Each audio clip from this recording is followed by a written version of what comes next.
रूहुल्लाह मेहंदी हैं, जिन्होंने पहले चुनाव प्रचार से दूरी बनाने का ऐलान कर लिया था।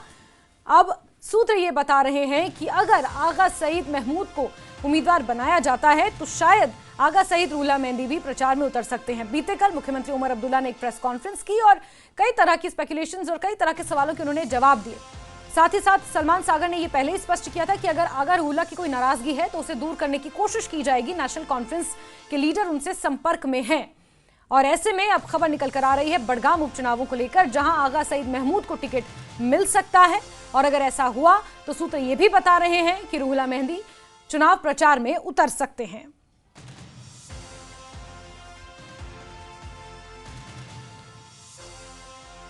कैबिनेट सब कमेटी ने अपनी फाइनल रिपोर्ट जो है कैबिनेट के सामने रखी। कैबिनेट ने उस रिपोर्ट को कबूल किया है।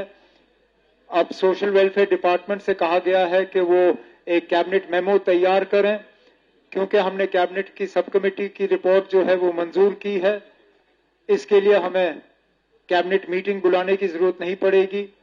मैं इसको सर्कुलेशन में अपने मिनिस्ट्रियल कोलीग्स के पास भेज के इसको मंजूरी दिलवा दूंगा और कैबिनेट का यह फैसला जो है फिर एलजी साहब के सामने रखा जाएगा। मैं उम्मीद कर रहा हूं कि अगले 2-4 दिन में यह मुकम्मल हो जाएगा।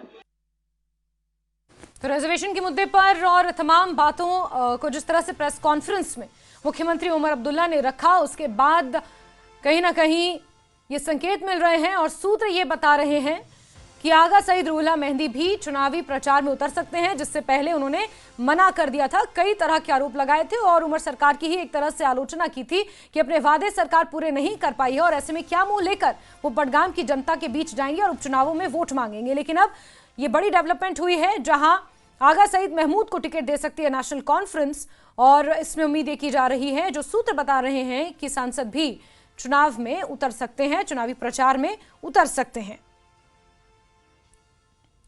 और बडगाम में रूहुल्लाह कैसे किंग मेकर हैं ये भी आपको बता रहे हैं, क्योंकि शिया धर्मगुरु के परिवार से वो ताल्लुक रखते हैं। एक रूहानी लीडर के तौर पर उनकी पहचान है और ऐसे में लोगों की आस्था उनके साथ जुड़ी हुई है।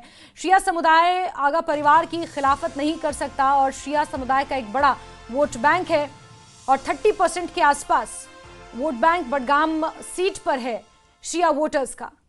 और ऐसे में आगा सईद रूहुल्लाह मेहंदी, क्योंकि खुद भी पहले बडगाम से चुनाव लड़ चुके हैं, विधायक बडगाम के रह चुके हैं, इससे पहले जब वो सांसद बने श्रीनगर से, उससे पहले बडगाम से ही उन्होंने चुनाव लड़ा था और जीते भी थे और वहां के एमएलए रह चुके हैं। काफी अपनी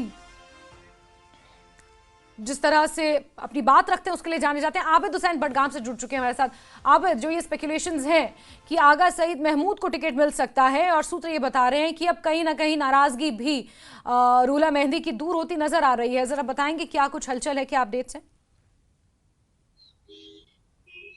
बिल्कुल, क्योंकि रूहुल्लाह ने जिससे कहा था कि वो पार्टी की जो कैंपेनिंग है उसमें शिरकत नहीं करेंगे, क्योंकि जो पार्टी का स्टैंस है, पार्टी उस पर खड़ी नहीं उतरी है, वो क्या कुछ वो लोगों के बीच जाएंगे, क्या कुछ लोगों से कहेंगे। अब जिस तरह से कल सीएम उमर अब्दुल्ला का रिजर्वेशन, नेशनल रिजर्वेशन को लेकर बयान आया ना, तो कहीं ना कहीं जिस तरह से उमर अब्दुल्ला ने कहा 2 से 4 दिनों के बीच में जो फाइनल इस पर प्रतिक्रिया है वो सामने आएगी और ये देखने वाली बात हो कि उसमें क्या जो रूहुल्लाह डिमांड कर रहे थे वो है। और कहीं ना कहीं ऐसा लग रहा है कि रूहुल्लाह को मनाने की कोशिश की जा रही है और साथ ही जो रैशनलाइजेशन ऑफ रिजर्वेशन पे रूहुल्लाह की डिमांड थी या रूहुल्लाह का स्टैंड था, उस पर पार्टी ने मोहर लगाई है और आने वाले चंद दिनों में 2 या 4 दिन में, जिस तरह से उमर अब्दुल्ला ने खुद कहा कि 2 या 4 दिन में उस पर फाइनल रिपोर्ट भी आ जाएगी, तो ये देखने वाली बात रहेगी क्या रूहुल्लाह की डिमांड उसमें फुलफिल हुई या नहीं। और ये समझा जा रहा है कि उसमें रूहुल्लाह जो चाहते थे वो हुआ है और अगर ऐसा हुआ तो रूहुल्लाह मैदान में आ सकते थे और पार्टी से जो नाराजगी है वो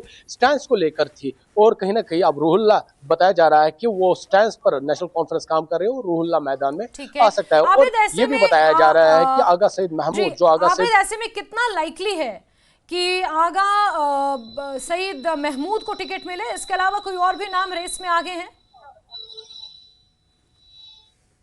बिल्कुल, क्योंकि अभी तक कुछ नाम रेस में आगे चल रहे हैं। जिस तरह से आगा सईद महमूद, उनका नाम टॉप पे है। सीएम के जो एडवाइजर है नासिर असलम वानी, उनका नाम पैनल में है। अब ये जो सूत्र बता रहा है मोस्ट लाइकली आगा सईद महमूद है। ताहम पार्टी की जानिब से क्या कुछ अनाउंसमेंट होगी आज शाम या कल दोपहर तक पूरा जो क्लियरिटी है इस पे सामने आएगी। लेकिन मोस्ट लाइकली आगा सईद महमूद को बताया जा रहा है और उसके बाद सीएम के जो एडवाइजर है नासिर असलम वानी उनके नाम पर भी सोच विचार जारी है।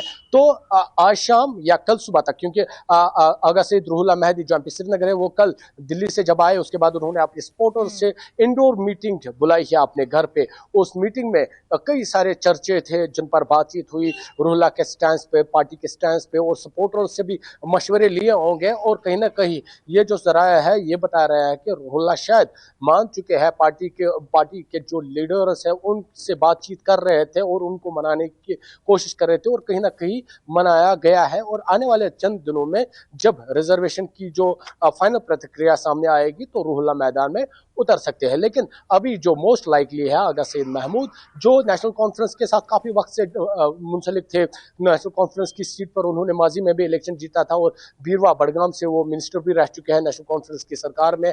ऐसे में अब काफी वक्त से वो रूहुल्लाह के सपोर्ट में थे और काफी वक्त से वो मतलब मैंडेट के बगैर पार्टी को सपोर्ट कर रहे थे। और ऐसे में अब चूंकि आज उनको मौका दिया जा सकता है और पार्टी उनको ठीक है आबिद, यानी कि अभी नाम पर मोहर लगना बाकी है। लेकिन जो सबसे बड़ा मसला था कैंडिडेट का भी नहीं, मसला ये था कि आगा सईद रूहुल्लाह मेहदी की नाराजगी को किस तरह से दूर किया जाए और कैंडिडेट कोई भी उतरे, आगा रूहुल्लाह का चुनावी मैदान में उतरना और वहां पर रैली करना या फिर वोट मांगना वो ज्यादा जरूरी था और उसके लिए नेशनल कॉन्फ्रेंस काम कर रही है। नजर बना के रखें आबिद, बहुत शुक्रिया जुड़ने के लिए हमारे साथ।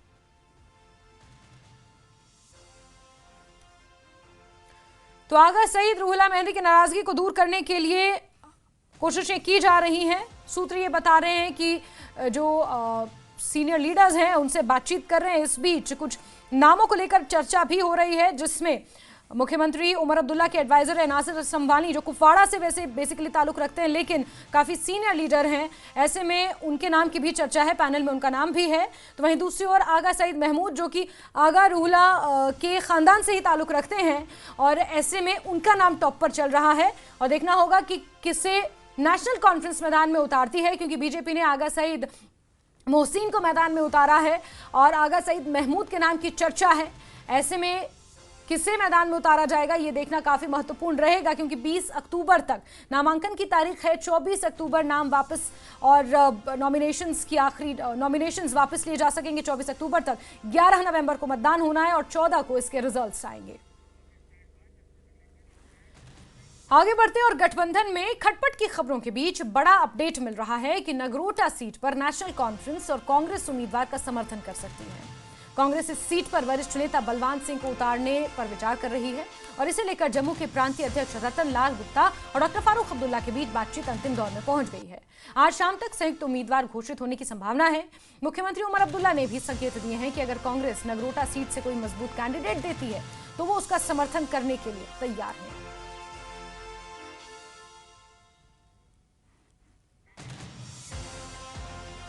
और समीर हमारे सहयोगी जुड़ चुके हैं इसी खबर पर। समीर, नगरोटा सीट पर क्या लगता है कि सहमति बन पाएगी एक साथ नेशनल कॉन्फ्रेंस और कांग्रेस के जो मतभेद हैं जो हम बीते दिनों देख रहे हैं?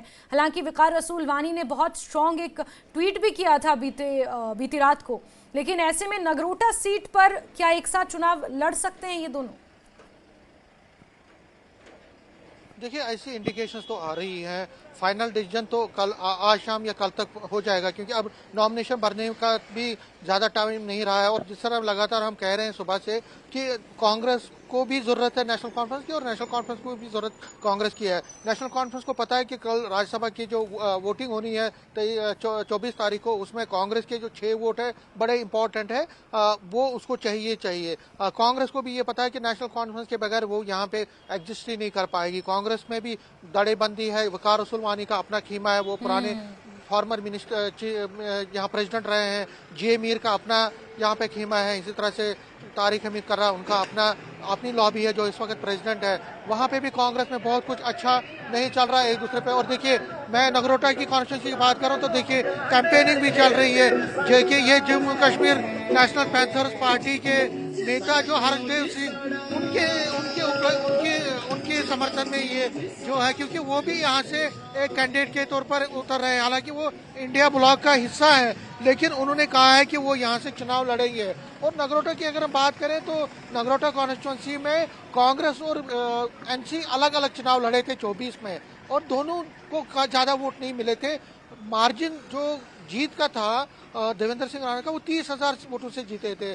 कांग्रेस को सिर्फ 5,000 वोट मिले थे। लेकिन अगर नेशनल कॉन्फ्रेंस उनको समर्थन करती है, अगर कांग्रेस और नेशनल कॉन्फ्रेंस का जॉइंट कैंडिडेट उठता है, तो एक टफ फाइट वो दे सकते हैं। क्योंकि बीजेपी की जो दिव्यानी राणा, हालांकि उनको सिंपैथी वोट मिलेगा, उनको एक एज मिलेगी, लेकिन कहीं ना कहीं अगर जॉइंट कैंडिडेट, तो जो वोट है एंटी बीजेपी वोट, वो नहीं कटेंगे ज़्यादा। तो उसका फ़ायदा बीजेपी इस कांग्रेस कैंडिडेट को मिल सकता है। लेकिन अगर हर्षदेव भी उठते हैं, हर्षदेव जो कि इंडिया ब्लॉक का ही हिस्सा है Jammu Kashmir national panthers party से, तो वो भी कुछ वोट काट सकते हैं, जो कि कांग्रेस के कैंडिडेट के लिए अच्छा नहीं होगा। तो कांग्रेस ये चाहेगी कि हर्षदेव भी उनको समर्थन करे और नेशनल कॉन्फ्रेंस भी समर्थन करे। अब देखना होगा, बलवान सिंह जो है फ्रंट रनर है, जो कांग्रेस के सूत्र कह रहे हैं, लेकिन यास्मीन देखना पड़ेगा कि आखिर जो है लास्ट फैसला क्या होता है। जी बिल्कुल बिल्कुल समीर, ऐसे में जम्मू की अगर बात की जाए, नगरोटा उपचुनावों की अगर बात की जाए, तो कांग्रेस और नेशनल कॉन्फ्रेंस क्या अपने